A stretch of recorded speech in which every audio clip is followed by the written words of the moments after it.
믿음을 가진 사람이라는 제목으로 오늘 말씀 선포하도록 하겠습니다. 보통 교회를 다니는 사람을 우리가 신자라 그러죠.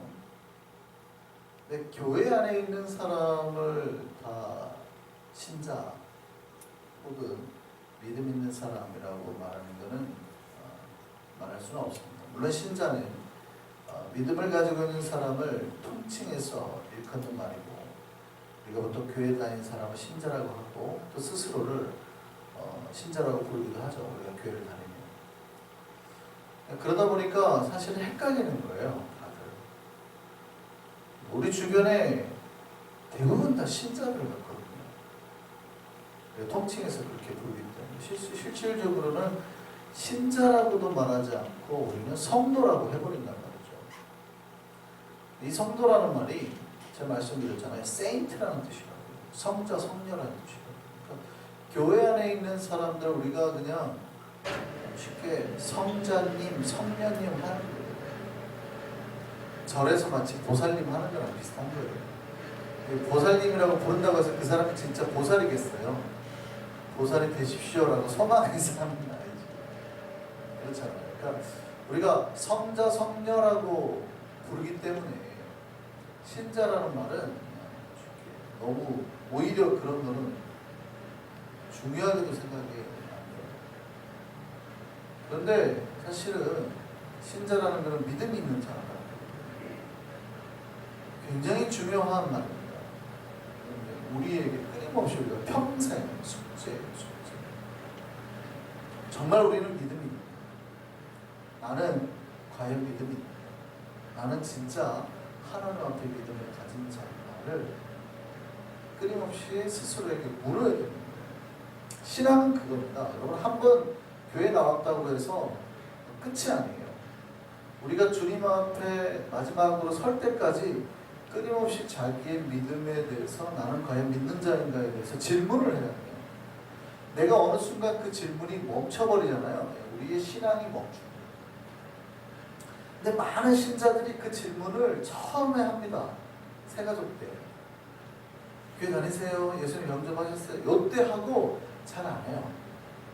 그 뒤로는 자기의 신앙이 괜찮은 줄 알고 내가 믿음 있는 사람인 줄 알고 신자인 줄 알고 스스로에게 잘 안 합니다.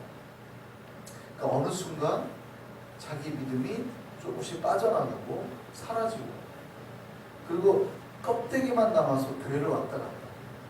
옛날에 어떤 목사님이 그랬어요. 가방 운전수라고. 학교 다닐 때 책가방만 들고 다니는 사람 있잖아요. 진짜 공부하는 게 아니고. 마찬가지로 교회 다닐 때도 옛날에는 가방을 들고 다녔잖아요. 그 안에 성경책 넣고 다니는 가방 들고 다녔잖아요. 가방 운전수. 가방을 여기다 갖다 놓고 또 가지고 가는 사람이지 그 안에 성령의 역사, 말씀의 역사는 없는 거라고 옛날에 제가 고등학교 때 어떤 목사님이 질타를 하십니다. 가방 운전수라고. 왜 교회를 오는지를 깨닫고 다녀야 되는데 생각 없이 다닌다는 거예요. 이 가방을 옮기기 위해서 교회를 오는다는 거예요. 옮겨놓고 이 가방 갖다 놓고. 뭡니까? 너희 안에 믿음이 있는가? 스스로 질문하라는 거죠. 오늘날에 사실은 믿음을 잃어버린 신자들이 너무 많습니다. 그들은 끊임없이 스스로 여전히 신자라고 불리고 심지어는 성도라고 불립니다. 교회를 10년, 20년 다녀가지고 교회에서 직분도 올라가 있어요. 근데 이미 믿음은 10년 전에 자기에게 묻고 더 이상 묻질 않았어요. 하나님 앞에서 진짜 내가 믿음이 있는가를 물은 적이 10년 전일 수 있다고요. 근데 교회는 가방 운전수처럼 교회를 왔다 갔다 하니까 내가 믿음이 있는 걸 착각해요. 우리 스스로에게 물어야 됩니다. 정말 믿음이 있습니다.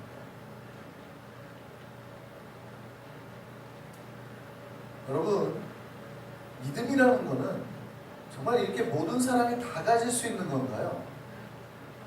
진짜로 그런 건가요? 오늘 본문 2절을 보면 아닙니다. 이렇게 되어 있습니다. 믿음은 모든 사람의 것이 아니라, 놀랍게도요, 믿음은 모든 사람의 것이 아닙니다. 여러분, 하나님을 믿는다고 하는 게 진짜 문자 그대로 하나님을 믿는다고 하는 게 쉬운 일이 아닙니다. 여러분, 보이지 아니하는 하나님을 믿는 게 쉬워요? 보이지 아니하는 하나님 때문에 내 시간을 바치고 내 돈을 바치고 심지어 내 목숨을 바쳐야 돼요. 여러분, 보이지 아니하는 저 하나님을 위해서 여러분의 돈과 시간과 목숨을 바칠 수 있어요? 혹은 바치고 있어요? 바치는 게 믿음이라는 얘기예요.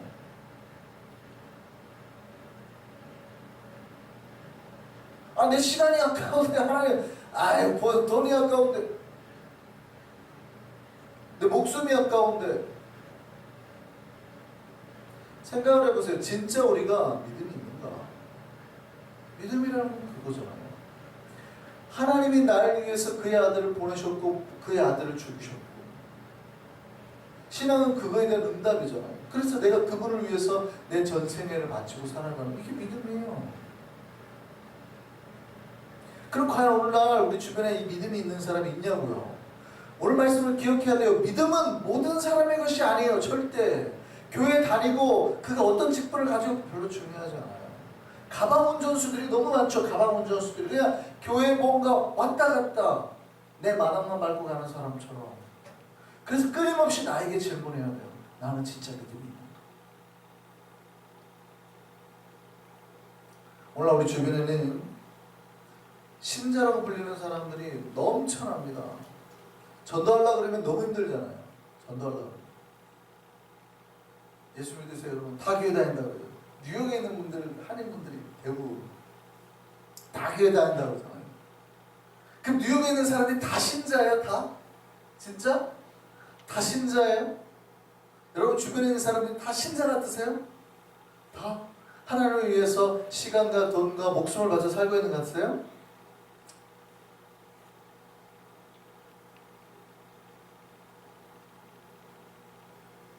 물론 아직 유아기 때의 신앙을 가지고 있는 사람들이 있습니다. 신앙이 아직 덜 성숙된 신자 중에서 또 성숙된 신자도 있죠. 그러다 보니까 물론 성숙된 신자가 보면 아직 덜 자라서 믿음이 없는 것처럼 보이는 사람도 있긴 있어요. 근데 그 사람의 신앙은 아직 덜 자랐을 뿐이지 이거는 생명력이 있는 거예요. 그렇죠? 그러다 보니까 좀 헷갈리긴 해요. 그런데 여러분, 믿음이 있다면 반드시 잘하고 성숙하게 되어 있습니다. 믿음이라는 것은 생명력인 거거든요. 생명력. 이게 무슨 말인지를 여러분 정확하게 아셔야 돼요. 믿음이라는 것은 생명력이에요. 아무리 좋아 보이는 것도 여러분의 10년 전에 이렇게 두꺼운 금반지를 샀다고 생각해보세요. 10년이 지났어요. 변해요? 안 변해요? 안 변하죠. 너무나 예쁘죠? 그런데 갑자기 이만했던 금반지가 2배가 되어 있지는 않잖아요. 3배가 되어 있지는 않잖아요. 생명력이 없기 때문에 그대로예요. 그런데 믿음이라는 건 생명력이에요. 아무리 성장하지 않는다 하더라도, 아무리 정말 성장이 더딘다 하더라도 그대로 있으면 죽은 거예요. 그건 생명력이 없는 거예요. 내가 10년 전하고 비교했는데 그대로다. 이거는 믿음이 없는 거예요. 덜 성장한 게 아니에요. 유아기 때 신앙이 있는 게 아니에요. 유아기 신앙이라고 하더라도 유아기 신앙은 성장하는 거예요. 근데 내가 10년 전이랑 똑같잖아요? 그건 아예 믿음이 없는 거예요. 죽은 거예요. 죽은 거예요. 무슨 얘기인지 정확하게 들으셔야 돼요. 여러분, 한이가 있잖아요. 한이 10년 전 기억나세요? 태어나지도 않았겠지만 10년 전. 근데 한이가 태어났는데 이 아이가 어리잖아요. 유아기잖아요. 그러니까 어리니까 애가 뭐 잘 모를 테니까 우리가 다 인정한단 말이죠. 얘는 뭐 아이가 어려가지고 얘한테 목숨을 걸 거를 우리가 요구하지는 않잖아요. 그렇잖아요. 얘한테 우리가 무슨 목숨을 걸 걸 요구하겠습니까? 그러나 이 아이가 생명력이 있다는 걸 우리가 어떻게 알아요?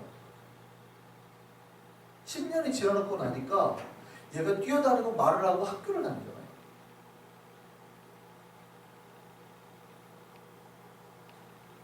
믿음이란 그런 거예요. 10년 전하고 똑같으면 안 돼요. 얘가 기저귀 차고 누워있는 그 아이의 모습 그대로 형태로 똑같이 있으면 안 되는 거예요. 그거는 죽었든지 자라나지 않은 거예요. 여러분, 믿음이라고 하는 거는요, 생명력이에요. 금반지가 아니에요. 반짝반짝 빛나고 있는 그 상태가 있다고 해서 아, 이게 생명이 있구나 착각하면 안 돼요. 그대로가 되는 게 아니라 어느 순간 커져 있거나 몇 배가 되어 있거나 늦더라도.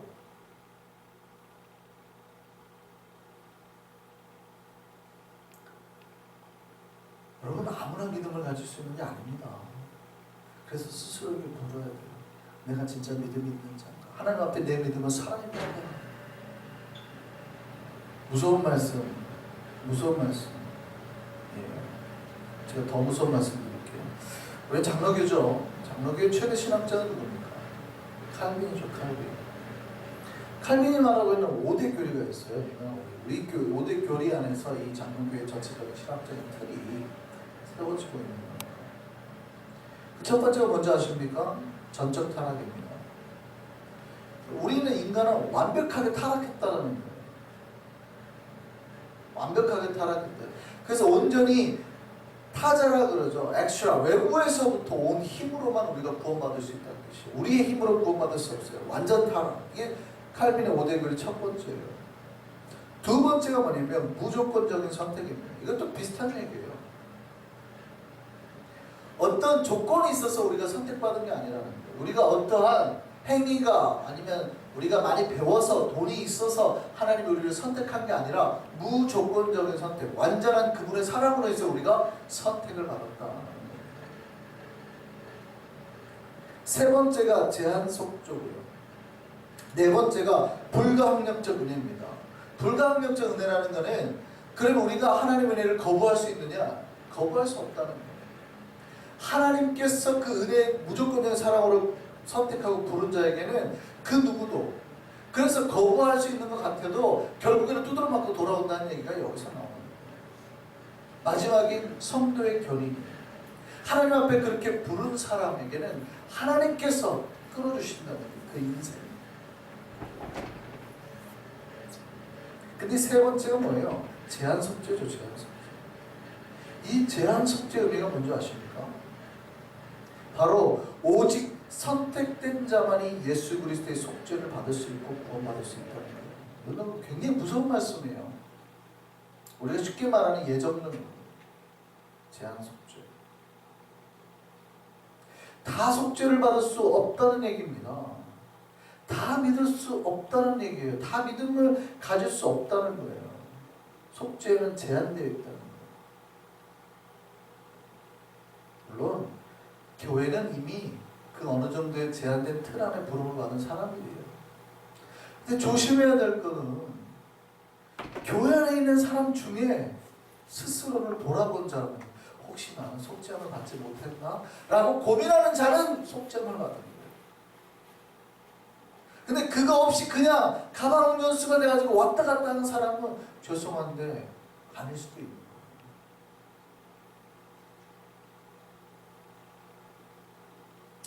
최소한 자기를 돌아보고 내가 죄인인데 어떻게 구원받을까 고민하는 사람은 구원받은 거예요. 그 마음속에는 생명력이 있다는 뜻이거든요. 근데 그게 없이 마치 그냥 진짜로 왔다 갔다만 하는 분들은, 하나님 앞에서 자기가 어떻게 살아야 되는지 고민하지 않는 사람들은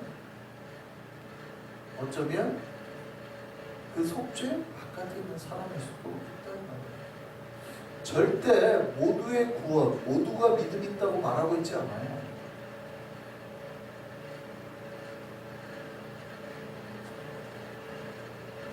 여러분, 교회라는 어떤 테두리 안에 있다고 해서 신자가 아니라는 거예요. 진짜 믿음, 생명력 있는 믿음이 있는 사람, 신자라는 거죠. 우리는 하나님 앞에서 진짜 믿음 있는 우리가 되기를 소망합니다. 그럼 누가 선택받은 자일까요? 이게 이제 사실 헷갈려요. 그럼 누가 믿음이 있을 수 있고 누가 믿음이 없을 수 있는데 도대체 누가 믿음 있는 자냐? 오늘 본문 말씀을 통해서 우리가 살펴보죠.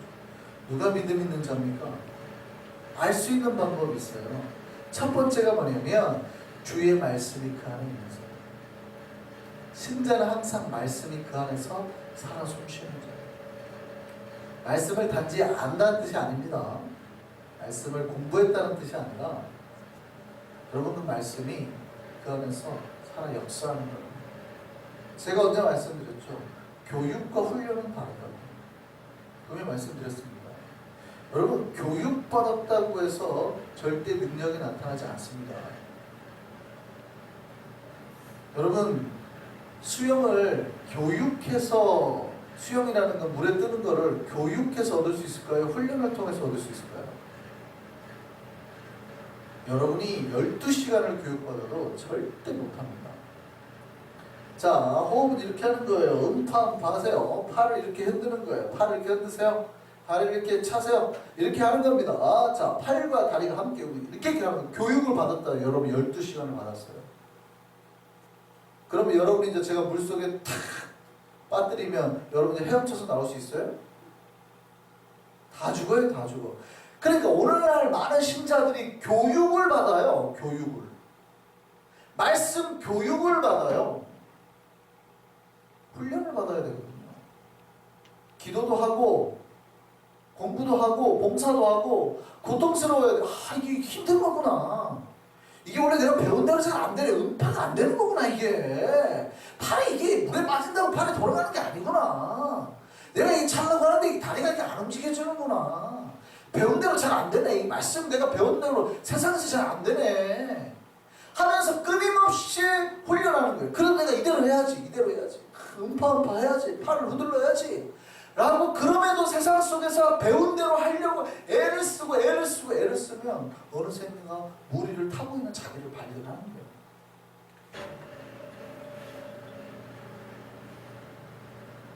절대 교육받은 대로 교육받았다고 해서 생명력을 지킬 수 있는 게 아니에요. 말씀이 있는 자가 아니라 그 말씀이 내 훈련 속에서 역사되는 사람, 역사되는 사람. 좌절해야 돼요. 이 말씀대로 내가 지금 안 된다는 걸 좌절하는 사람. 그런데 그럼에도 불구하고 끝까지 말씀대로 해가지고 말씀대로 내가 되어지는 것을 보는 사람. 결국에는 음파가 되는구나라는 것을 체험하는 사람. 아, 내가 배운 대로 진짜 세상에 나와서 했더니 되는구나. 그러니까 단계가 있죠. 많은 사람이 가르치고 나면 목사님 말씀대로 세상 못 살아요. 그러면 제가 딱 그 말을 들으면 어떻게 해요? 아, 이 사람은 최소한 해봤구나. 최소한 해봤는데 아직 초보구나.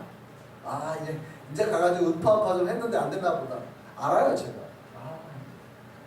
근데 최소한 그 말이라도 하시는 분은 해봤다는 거예요. 근데 말씀을 듣고 나와가지고 너무 태연하게 와요. 그 다음 주에.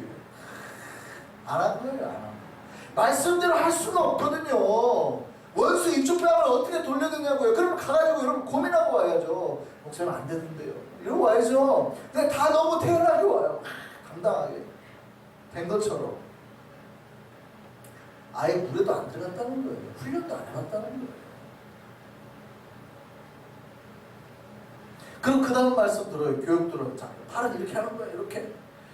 다 듣죠. 역시 맞아요. 그렇게 해야지. 팔이 너무 아름답더라고요. 근데 그 다음 주에 너무 당당하게 와. 이게 돌아가요? 물속에서? 안 돌아가요. 그러면 고민하고 왔어야 돼. 목사님 정말 내가 열심히 살려고 했는데 안 됐습니다. 이러면 제가 알죠. 정말 진짜 믿음대로 살려고 근데 너무 당당하게 와요. 근데 그분이 그러면 진짜로 잘하고 있는 건 언제 알아요? 좀 지났을 때 이분의 삶이 진짜 부드럽게 음파하면서 무리를 쫙 유영하고 다니면 아, 이분은 그동안에 진짜 훈련 열심히 하셨구나를 알죠? 몇 년 지나갔는데 그분이 그렇게 신앙의 멋진 삶을 살고 있는 걸 보면 알죠? 근데 여전히 물에도 못 두고 있는 물에 빠지면 맨날 죽겠다는 거죠. 보통 때는 모르는데 물에만 빠뜨리면 맨날 죽겠다는 거죠. 그럼 뭐예요? 그동안 훈련 안 했다는 거잖아요. 교육 받기만 했지 하나도 훈련 안 했다는 거잖아요. 여러분 누가 믿음이 있는 자입니까? 주의 말씀이 그 안에 있는데 그 안에서 살아서 역사하는 자. 그 안에서 살아서 역사하는 자. 이걸 기억하셔야 돼요. 말씀이 살아서 역사하는 자. 현재 내 삶이, 내 행동이 말씀에 위배가 되고 있는지, 내가 지금 하나님 말씀에 따라서 순종하고 있는지, 이게 마음에 항상 걸리고, 그러기 위해서 훈련하고 노력하고, 내가 하나님 말씀에 어긋난 행동했을 때 주님께 죄송하고 미안한 마음이 들어야죠. 회개를 해야죠. 이게 첫 번째 조건. 믿음 있는 자는, 선택받은 자는 그래서 그 마음속에서 말씀이 있는 자. 우리 안에 이 말씀이 살아서 역사하게 되기를 소망합니다. 두 번째는 말씀을 전하는 자. 믿음 있는 사람은 그 말씀을 감출 수가 없어요. 그래서 그가 하는 말 속에서 뭐가 나와요? 하나님 말씀, 하나님의 은혜, 하나님의 사랑이 나올 수밖에 없어요. 그 사람이 무엇을 전하고 있는지 보면 된다는 거죠. 절대 감출 수가 없어요. 여러분 안에 있는 말씀과 은혜를 감출 수가 있어요? 못 감춰요. 사실 이거 못 감춰요. 내 은혜 받고 기쁨 있는 것을 감출 수 있다고요? 절대 못 감춰요. 그래서 예수님이 제발 하지 말라고 했는데도 알아가지고 막 외치잖아요. 너 절대 이거 말하면 안 돼. 예수님이 고쳐줬다 하고 돌아다녀 버리잖아요. 너 말하면 안 돼. 왜냐면 때가 아니어서 너 이거 말하면 안 돼 했는데도 불구하고 예수님이 고쳐줬다 하고 돌아다니는 거예요. 못 지키는 거거든요. 우리가 하나님의 말씀의 능력과 은혜와 변화를 경험하면 절대 못 감춰요. 여러분 표정으로 드러나는, 여러분 말로 드러나는 거예요. 그래서 그게 전파가 되는 거예요. 전도가 된다고요. 자연스럽게. 누가 믿음 있는 자입니까? 말씀을 전하는, 자꾸 나오는 거죠. 세 번째는 하나님께 영광을 돌립니다. 그가 믿음이 있는지 없는지를 보면 이걸 알아요. 저 사람은 자기 입술과 행동과 삶을 통해서 정말 하나님을 지금 영화롭게 하고 있는 거예요. 신자는 자신을 통해서 하나님께 영광을 돌리는 거죠. 하나님을 영화롭게 하는 거죠. 그런데 오히려 자기의 삶을 통해서 하나님을 욕되게 하고, 불평과 불만과 비난과 이런 것이 가득 나오는 사람이라면 문제가 있어요. 교회 다니는데 사람들이 야 너도 집사냐? 너도 장로냐? 야 너도 교회를 다녔냐? 이런 소리를 듣는다면 심각하게 고민을 해야 돼요. 심각하게. 그러니까 불신자들의 평가가 더 정확한 거예요.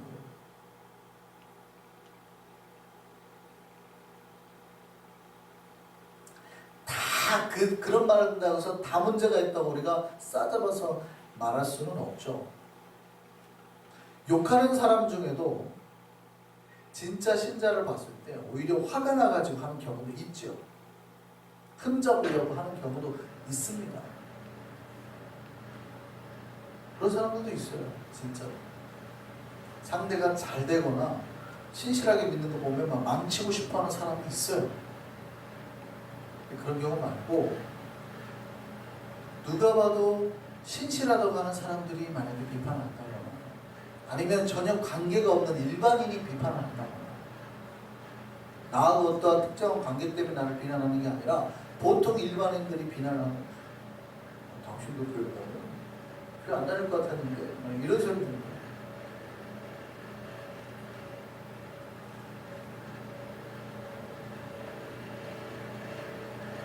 제가 옛날에 말씀드렸죠.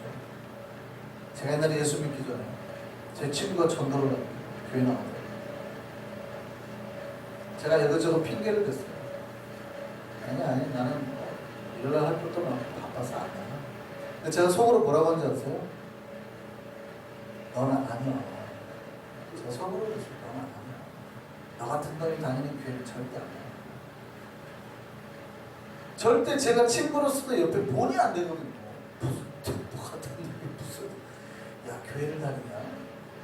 웃긴 거예요. 웃긴 게 제가 보기에는 웃긴 거예요. 야 너 같은 놈도 교회를 다니냐?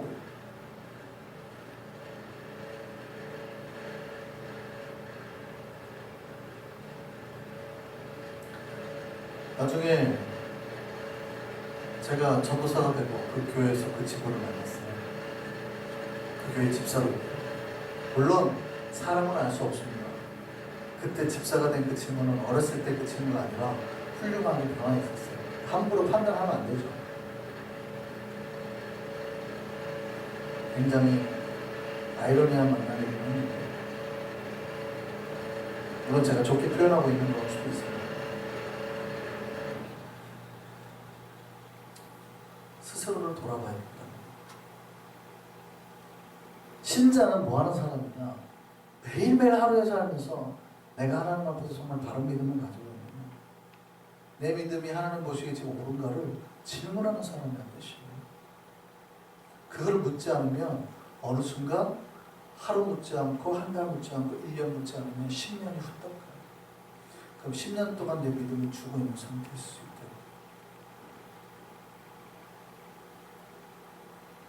우리 믿음을 지키기를 소망합니다. 저는 우리가 정말 하나님께서 인정한 진실한 신자들로 주님 앞에 설 수 있기를 바랍니다. 이 땅에 여러분 진짜 믿음을 가진 사람이 많을까요? 적을까요? 여러분이 보시기에도 적은 것 같죠. 누구라고 우리가 말은 못하지만, 누구라고 우리가 말은 안 하지만 여러분이 보기에도 그냥 통계적으로 적은 것 같잖아요. 그러면 그 적은 숫자 안에 나는 들어있는가를 질문해야 된다는 얘기예요. 그럼 나는 그 안에 있는가? 지금 나는 과연 내가 적다고 생각하는 진짜 믿음을 가진 사람 안에 들어있는가? 그러니까 내가 아직 믿음이 성숙하지 못해서 이렇게 힘들어하고는 있지만 진짜 믿음의 생명력이 있는가를 모르시고 있으면 언젠가는 성장해요. 훈련하다 보면. 근데 아예 믿음이 없는 거라면 이거는 위험한 거예요. 여러분 기도하지 않고 말씀 읽지 않고는 불가능해요. 여러분 힘으로 믿음을 지킬 수 없어요. 그래서 성령님의 힘을 의지해야 된다. 오늘 본문에 그럽니다. 날마다 굳건히 믿음을 지키라. 우리의 이 믿음을 주님께 맡겼습니다. 주님께서 정말 믿음의 길로 인도해 주기를 소망합니다. 진짜 믿음을 가진 자로 주님 앞에 칭찬되는 진리선교회로 우리 한상의 백성들로 주님 앞에 나아가게 되기를 소망합니다.